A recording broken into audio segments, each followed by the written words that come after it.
Welcome to the Creative Entrepreneur. Today we're going to be talking to TJ from Telemark Photos, and we're going to discuss lead generation and some business tips to help you build your business. So stay tuned.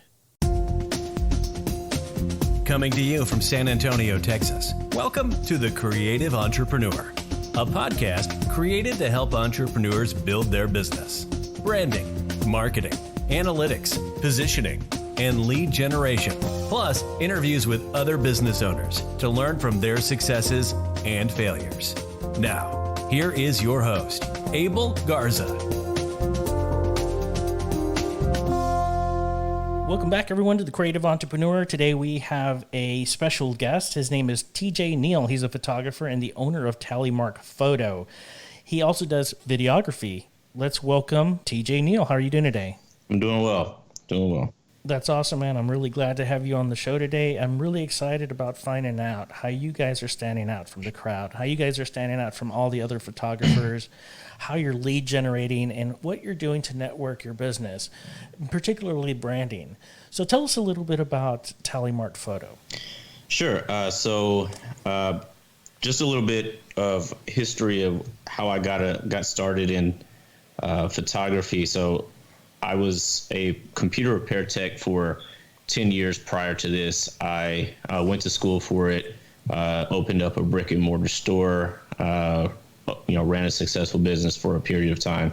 Last November, I decided to shut down my brick and mortar store and pursue photography full time. Photography has always been a passion of mine and something that I wanted to pursue professionally. That was the moment that I decided to pursue photography. I have been a photographer professionally for about a year now. It has been something that it's been a little bit of a challenge, but I'm definitely glad I took that route. Well, it's always a challenge when you're first starting out. What are you doing in your business that separates you from the competition? I do a lot of marketing to people that I've already done work for. I give them incentives to tell others about my business, word of mouth referrals, either a discount in the future or having them.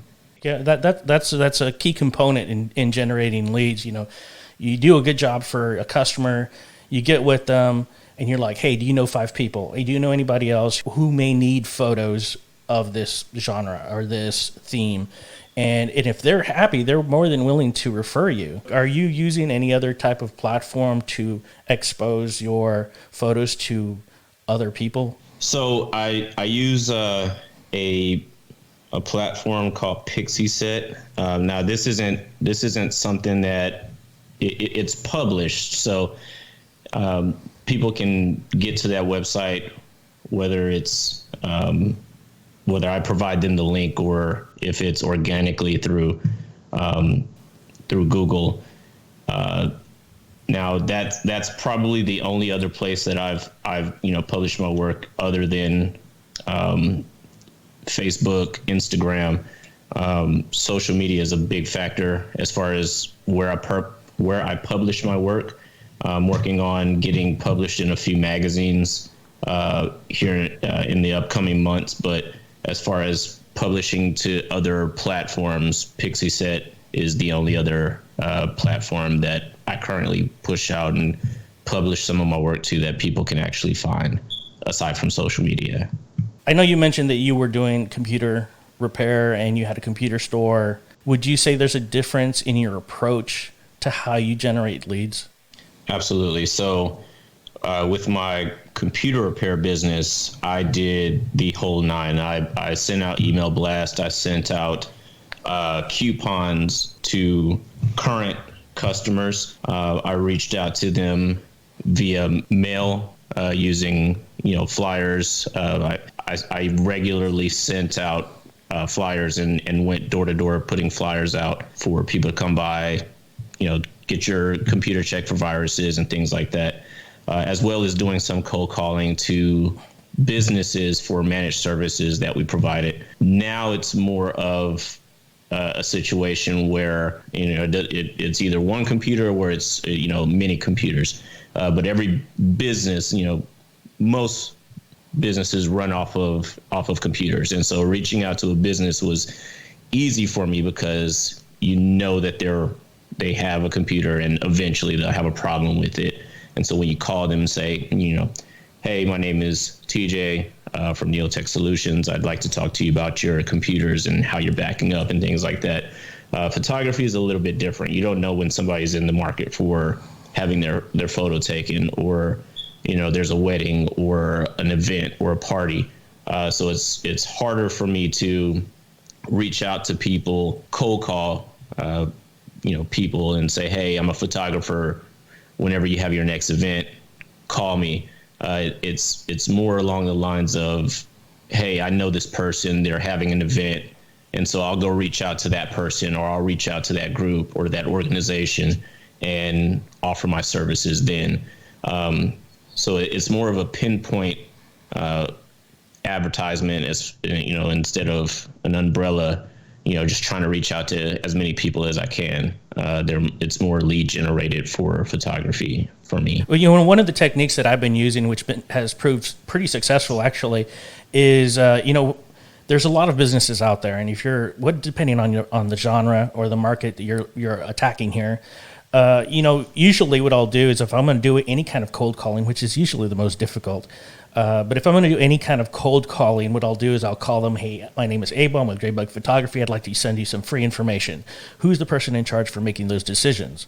Usually they'll give me the email, usually they'll tell me the person, and once I do that, I'll send the information, and then shortly after I'll follow up with them, and hey, John, did you get my email on Graybug Photography? Just following up with you just to check to see if you've changed your mind or you need any kind of photography for your business.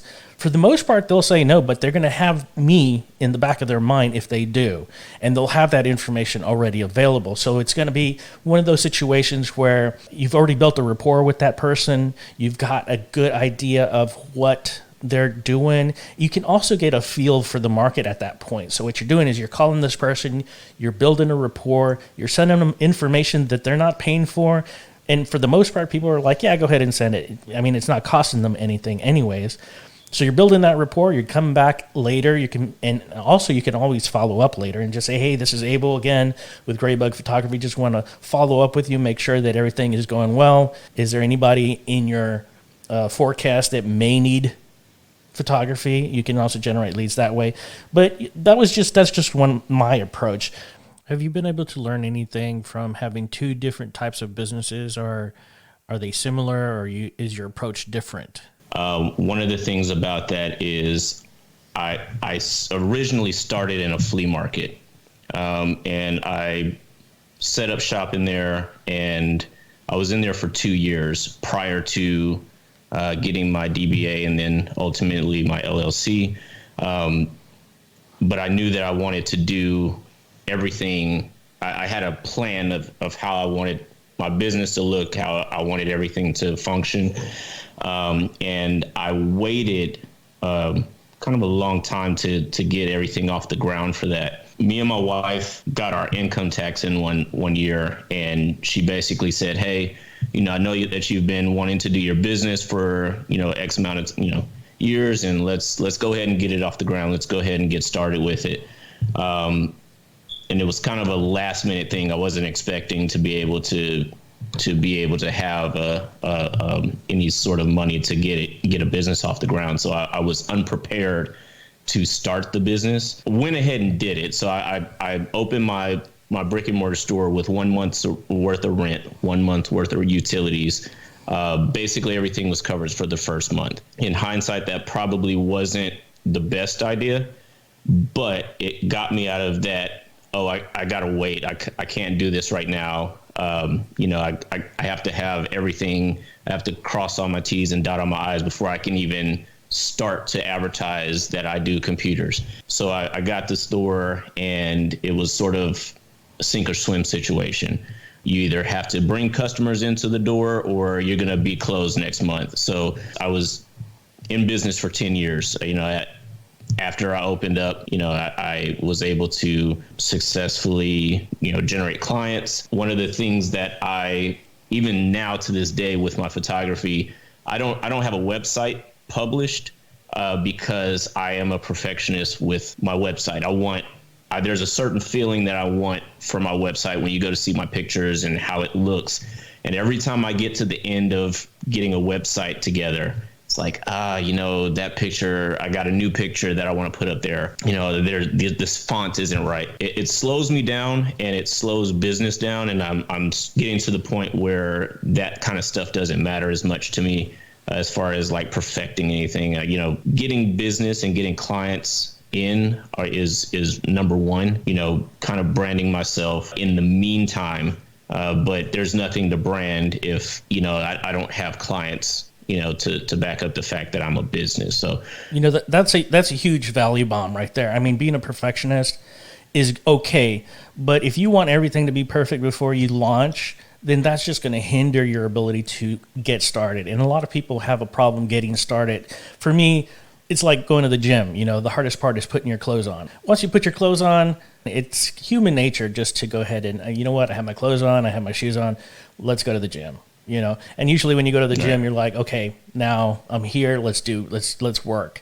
So, wanting to have that website, the letterhead perfect, all the equipment, that is just a fallacy, man. That is just an excuse for people to have to get started before picking up that phone and making that phone call. So a lot of photographers will come to me and they'll be like, hey, Bo, I want to be a photographer. I'm like, okay.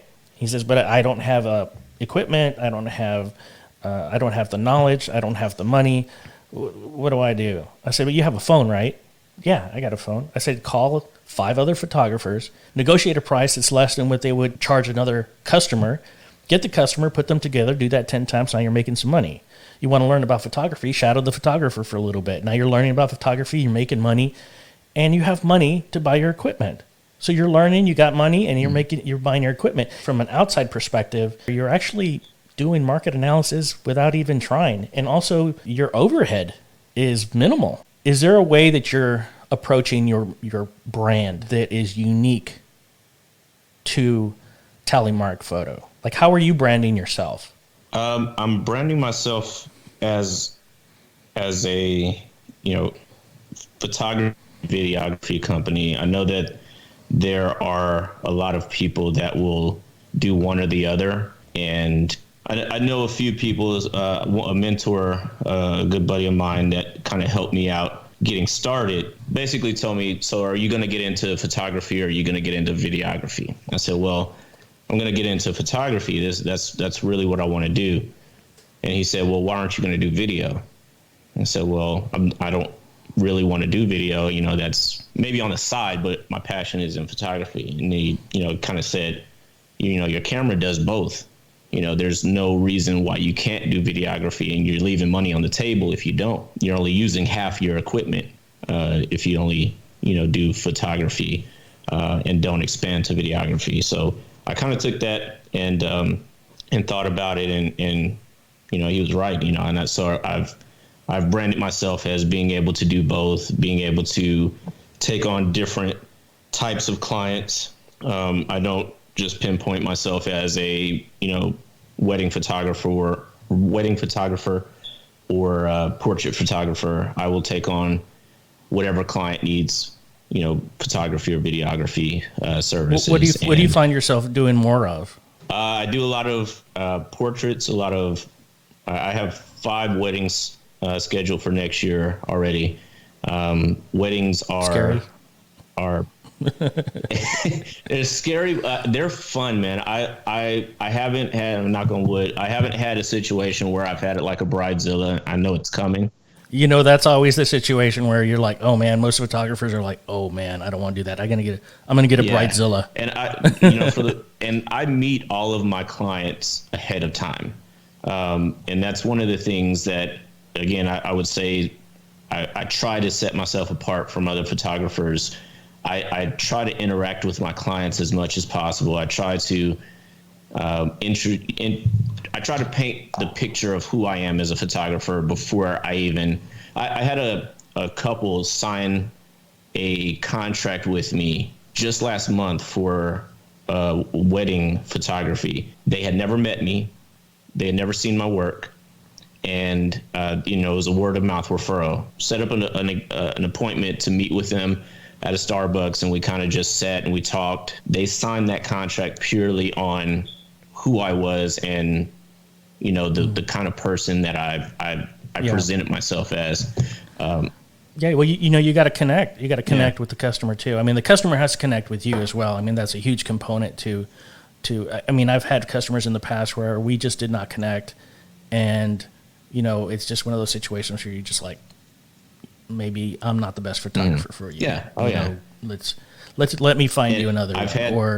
It's happened a couple of times, but there's been situations where you just don't connect. So that's connecting with your. I've turned down engagements because I didn't think that either my style or just dealing with them as clients wasn't a good fit for me. And I'm a big, especially now, at first, when I was first getting started, whether it be with the photography side or the computer repair side, I was trying to take on every client that I could get, every single client, every single job.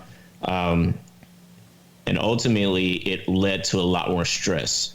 And it led to me, to being in situations where I was stressed, and the good paying jobs and the good paying clients, I wasn't able to provide them with a level of service because I was still dealing with this client that was wanting too much, not wanting to pay enough. And, there's sometimes when I just say, hey, that's too much involved with this, too much stress, I'm going to have to decline, which I hate doing that, and it has to be a very specific situation for me to say, I don't want your money. But, I don't like to put myself in situations where I don't enjoy what I'm doing, So. Exactly. Yeah, no, I understand where you're coming from because, like I said, you have to connect with your customer, you have to connect with the client. If you don't have that bond or that rapport and anybody feels uncomfortable or it's just going to make things 10 times worse, especially with weddings, because it's such a stressful and emotional time. And if you as a photographer are almost like the motivator, coordinator, you're the one that's like getting all the brides and groomsmen and everything together. So a lot of it falls on you and coordinating all that stuff. So I had a situation where I had a customer and we didn't connect, and I knew it from the beginning. She was very self-conscious about her body or self-conscious about herself. She was gorgeous. She rocked those photos, but it was my only bad review. Because we didn't connect. It didn't have anything to do with the photos. It didn't have anything to do with the technical ability of my photography. It was just that we didn't connect. And because of that, it made a huge impact on how she felt coming out of the session. So now, if I feel even just a little bit, I decline the shoot. I'll decline it only because I don't want to fall into that situation again. And usually what I'll do is I don't tell them I'm just not going to do it. I say, hey, I'd like to refer another photographer to you. I'd like to give somebody an opportunity to where you can talk to them. I'll just say I'm not really comfortable with this type of shoot or whatever, just to get that client to where they can feel comfortable with another photographer. It probably falls under that worst entrepreneurial moment or as far as photography for me. What would you say is your worst? Worst moment in business in general was when I learned that I need to have everything documented, paperwork, contracts, things like that. I had a customer that brought in a computer to me, and originally what I did was I filled out a piece of paper, checked in the computer, and the customer would leave their computer for a number of days. I'd fix it and they'd come pick it up. Well, the way that I was keeping up with my paperwork was probably not the best way at the time. And so everything was documented. Basically, what my paperwork said was if you left your computer more than, I believe it was like 3 months or so, and you don't call us or contact us, it's considered abandoned, and we would turn around and sell it, to recoup losses from having to work on it. She left it for a period of 11 months and decided one day that she wanted to come back and get it. Well, by that time, the computer was gone. We had partied it out, and we had reached out to her a number of times. I believe it was something like 8 or 9 times, left messages, voicemails, things like that. She never came back to get it. 11 months go by, and she comes back and says, "Hey, I want to pick up the computer." "Where's the computer?" "Well, sorry, man, we don't have it anymore." I tried to find the paperwork stating that, because of course she didn't have it, so I couldn't show her on her paperwork. So I tried to find the paperwork, couldn't find it. And I had physical paper that I was writing things down on. I wasn't doing, me as a computer repair guy, I wasn't keeping things on a computer and, filing them correctly. And so that was a situation where I went back and forth with this woman for about 2 weeks. She wanted me to pay for the computer, the full cost of the computer, the new cost of the computer, not the depreciated value. She threatened to sue. She threatened all kinds of action. And ultimately, I found the paperwork. After going through all of luckily I didn't get rid of it or throw it away or anything, but I was so stressed and so freaked out about somebody saying, "Oh, I'm going to sue you and you owe me this," and knowing that I was in the right, knowing that, hey, I did everything. And she didn't even have an explanation. It wasn't like she was in the military and, something happened and she got, it was just, she just forgot about it. And, I was so stressed out. And so from that point on, I have copies of everything, everywhere, at least in 2 different places, in 2 different locations. Make sure that I do contracts for everybody. So right now, with my photography business, I do contracts. And funny story is my mom actually wanted me to do some headshots for her, back when I was first getting started, and I sent her a contract. I sent my mom a contract where, this is what I'm providing you. This is, and I don't think my mom is going to sue me, but I'm just in the habit of making sure everything is documented, making sure that that both parties are aware of what's being provided and what's, the compensation is, all of that. So that was like my worst experience ever with, being in business, was this lady coming after me for, something that, Yeah. No, having your paperwork squared and ready to go and having everything documented is a huge component of how you operate your business. I mean, especially if you're filing. Do you use anything like DocuSign or anything like that now? Or are you still doing Oh, no, I don't do paper at all. So I use one of the pieces of software that I use is Studio Ninja. So when I have all my contracts on there for different situations, events, weddings, portraits, a separate contract for each type of shoot. They can sign them online. If for some reason I'm doing something where it's outside of Studio Ninja, I do use DocuSign. If there's a situation, and there have been some situations where I'll go on site with a client and either the Wi-Fi is bad and I can't, pull it up on my tablet or anything, I'll take hard copies with me, and they'll sign hard copies. But as soon as they sign those hard copies, I scan them in and I upload them to Studio Ninja or another platform. That way they are online and I can access them from wherever. Yeah. I've been using DocuSign for quite some time now. It's pretty expensive actually, but Yeah.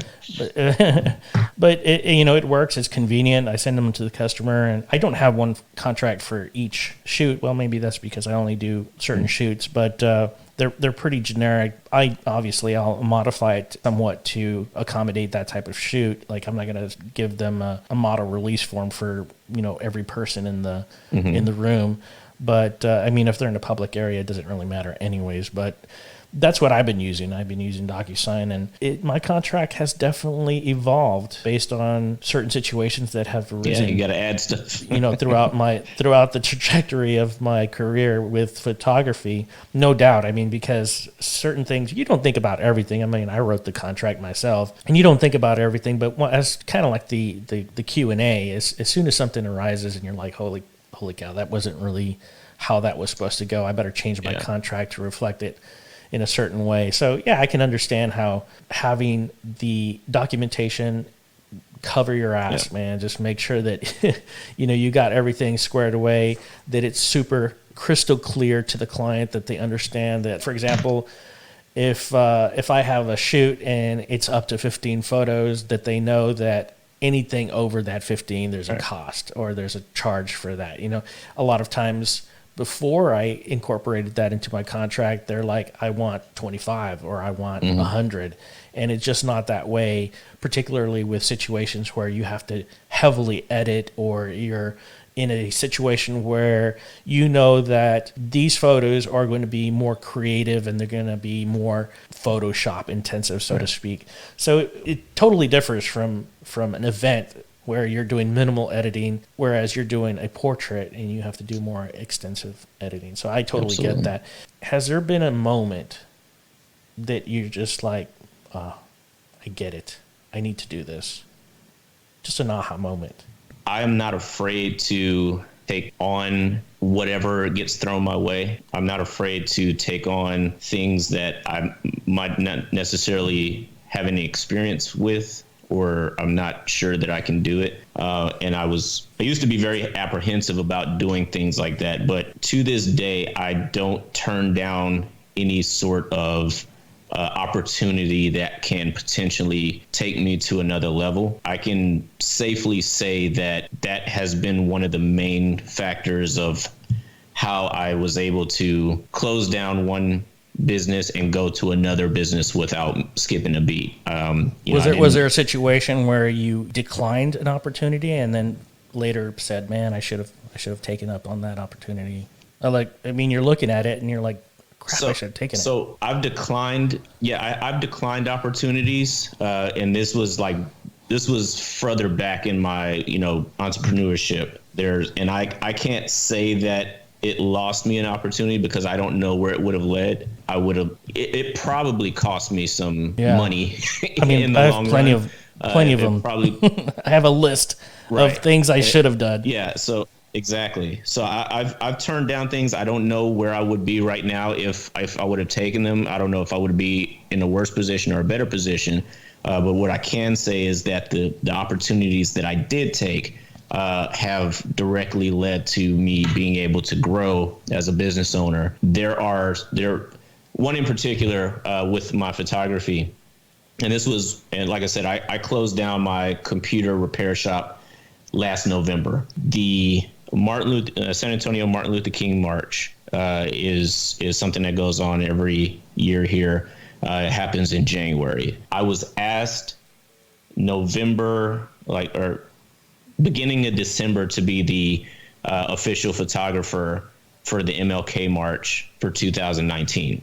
I had never taken on an event, especially of that size, let alone an event professionally at all. But I took the opportunity, and it was I got to meet so many people. I got so much business from that, and it turned into, I'll probably say that was the catalyst for me to kind of explode like I did with photography, because there were a lot of people that saw me there. Oh, I need you to do this. Oh, you do photography. I need photos for this. I need photos. I need headshots and things like that. So I think if I hadn't taken that opportunity, I wouldn't be as far along as I am today. Now, that being said, I don't feel like I was prepared when I was asked to do that shoot. I don't feel like I was prepared. I didn't know my gear like I do today. I didn't know the first thing about doing journalistic style photography for an event. But what I did do is I studied my butt off. I went on YouTube. I bought books. And so by the time that March came around, you would think I was, doing it for a number of years. There are certain things that I put my mind to, and there are certain things that I want to do, and I will go all in as far as figuring out how to do it, and, either self-taught or reaching out to somebody. I have a couple of mentors that I reached out to. The insight that they gave me was invaluable to where I'm at today as well. That's amazing, man. I mean, we're put into situations that dictate who we are, and being put in that situation almost sculpts your trajectory. You know what I mean? It's crazy. It's happened to me before. When I was first starting out, I started with. I stayed away from events because I didn't know how to shoot them. And then I did my first one, came out great, and I was like, okay, I'm going to try doing something else. And educating yourself is the best thing for that. What right now? What in your photography business? What's motivating you right now? What's got you fired up? Seeing some of the seeds that I've planted in 2019. Kind of seeing some of those things grow in the upcoming year, 2020, even towards the end of this year. There's some things that I started working on, and some relationships that I kind of nurtured at the beginning of the year that are starting to, I hate to say, pay off. I don't get into relationships with people and kind of network with people for the sole purpose of monetizing it, but it is a byproduct of it. So because of that, I have a lot of opportunities, real estate opportunities, portraits, events, things like that. I'm booked out until the beginning of January. I've been booked out to the beginning of January since September. I have something every single weekend, and most of some of this stuff most of it is from stuff that I've previously talked with people about or met people. And so it's sort of all kind of forming into this one giant lump sum of business that I've kind of been fortunate to have all the way out until next year. I have people booking shoots next year, weddings, graduations. So kind of seeing some of the stuff that I've implemented taking form, and kind of, I can see the snowball effect coming up. Now, I will say, with my photography business, because now I closed down my computer shop. I know computers. I love photography. And what I mean by that is I know computers. I know how to do it. It's not a passion of mine. It's not something that I got burnt out, basically, and I was tired of it. And so now that I'm doing something that I truly enjoy, I'm further along in this first year as a photographer than I was in the first 5 years at my computer repair shop.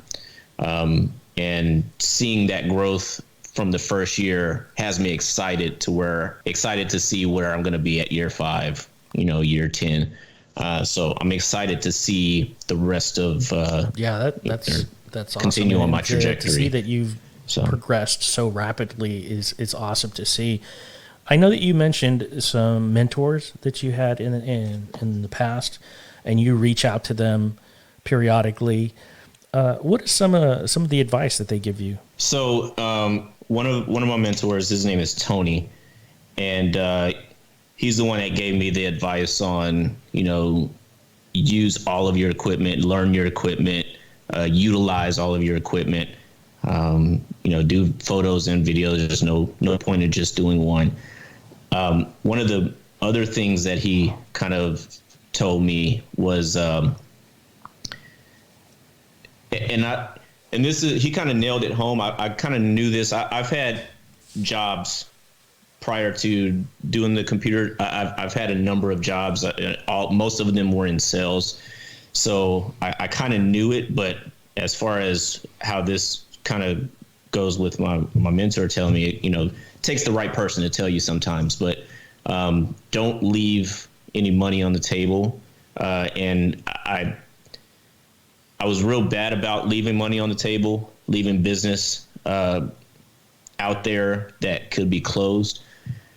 I reach out to everybody. If I'm tagged in a post, if somebody emails me, if somebody calls or texts me, I do my very best to get back to them, give them pricing, give them information, whatever they're asking for. And like I said, one of the main things that he told me was to kind of close the deal. They're already, with photography, people want photography. Like, there's not a situation where, they're, oh man, I gotta get, maybe with weddings for the groom, they don't want photography, but for the most part, people seek you out as a photographer. So for instance, if somebody tags me in a post and says, they say, hey, I'm looking for a photographer. They tag me in a post. I don't just like the post. I don't respond on that thread and say, oh, thanks. Reach out to me in my inbox if you want to set up a shoot. No, I'll go to, I'll inbox that person. My name is TJ. I was tagged in a post. These are my, rates. This is what we would need to do to get you set up. This is what I charge for a deposit. When would you like to book your date? I don't leave anything in the client's hand. And that's one of the things that, my mentor said, just you gotta close it. Don't leave it up to them to close their own deal. To date, every time that I've been tagged in a post for photography services, 100% of the time I end up landing that client because I reach out to them. I follow up with them. If they don't respond back to me that first day, I'll follow up with them the next day. Hey, just making sure you got the message. If you have any questions, I'm here to answer for you. So I think that was probably falls back to one of those aha moments too, is just, And do you reach out to every person that liked it, or is it just that person that tagged you? Well, the person that tagged me is usually friends with the person that is looking for the service. So I'll thank the person that tagged me, usually one of my friends or somebody that I know or somebody that I've done work for before. So I'll thank them publicly on that post. And then I'll tag the person that's looking for service and say, hey, I've sent information to your inbox, just kind of letting them know that I'm going to reach out to them.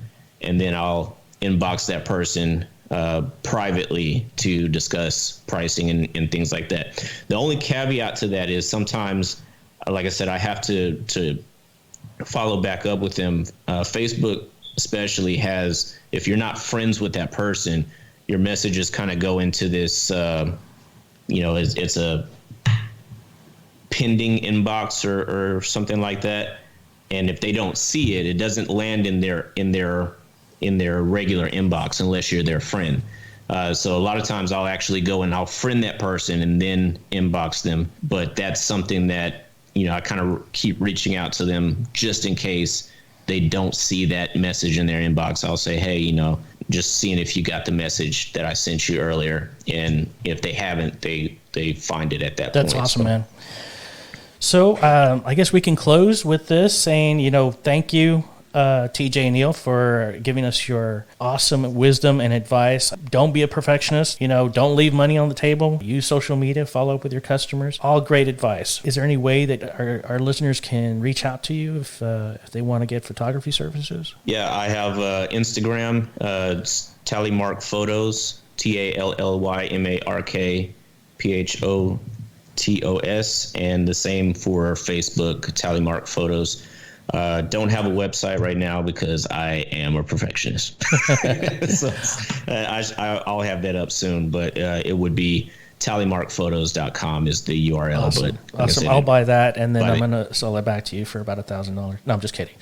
Yeah. No, I already have it. Oh, man. Okay, so, There it goes. All right, man. Well, thanks for being on the show. I really appreciate it. I appreciate you and your time, and I know you're busy guys, so thanks for coming out. I appreciate it, man. Thanks. Thank you for having me. Thank you so much. There you go, guys. TJ from Telemark Photos. If you haven't done so already, please subscribe. This platform helps other entrepreneurs build their business through the successes and failures of other entrepreneurs. So until next week, keep on keeping on.